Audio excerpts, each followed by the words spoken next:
Welcome back to Primetime News. Special welcome to folks on OneSpotMedia.com. Up first this evening, bittersweet. The government is looking to raise $29.4 billion in new taxes in the 2026-2027 fiscal year, and the bulk of it, some $10 billion, will come from a tax on sweetened non-alcoholic beverages. The Health Ministry is looking to capitalize on this, but some manufacturers are crying out over the potential impact on business. Romarda Lyons reports. Fiscal measures that may force Jamaicans to spend a little more. But is it a reason for health officials to smile? It does provide for us an opportunity, which we want to take advantage of in the sense of engaging the country in a conversation around the impact of sugary drink and its impact on the health and wellness of the population. For starters, as a country, we consume on a per capita basis more sugary drink when compared to global standards. In other words, we consume a lot of it. He's responding to the special consumption tax to be applied to non-alcoholic sweetened beverages imported or manufactured locally starting May 1. It will be applied on carbonated and non-carbonated beverages on a per unit basis at a rate of 0.02 Jamaican dollars per milliliter. In 2025, non-communicable diseases, particularly the four main conditions, cardiovascular diseases, cancer, diabetes, and chronic respiratory illnesses, represented the region's most pressing public health challenge, accounting for more than 75% of deaths. There is clinical evidence to suggest its impact on things like diabetes in the population, hypertension, and other things. And you would have heard many discussions, some from NGO community, some from clinicians, around trying to manage that process.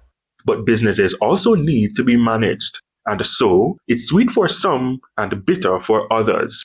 That's why Peter McConnell, Managing Director of Tradewind Citrus Limited, says this. The tax on non-alcoholic sugary drinks, I think, is a very, very, very bad idea. He argues that it's one-sided and unbalanced. It's discriminatory. It's targeting just one sector of the economy. And I think that's, not a good idea. And all it's going to do is pass on these costs to the consumer. And it's also a new form of tax, which has its own problems of how we're going to administer it. How are you going to now collect this? It's going to be a new form to fill out, a new submission to make, and a new set of auditing. He says his position is not only complaining, but idea generating as well. I humbly suggest it's way easier to increase the tax on an existing tax that's in place now, such as GCT. Our position is not a hostile position to industry. Our position is to engage industry, and I'm more than prepared to have a discussion with them, to look at what are the menu of options in the context of a NCD or lifestyle choices burden in our population.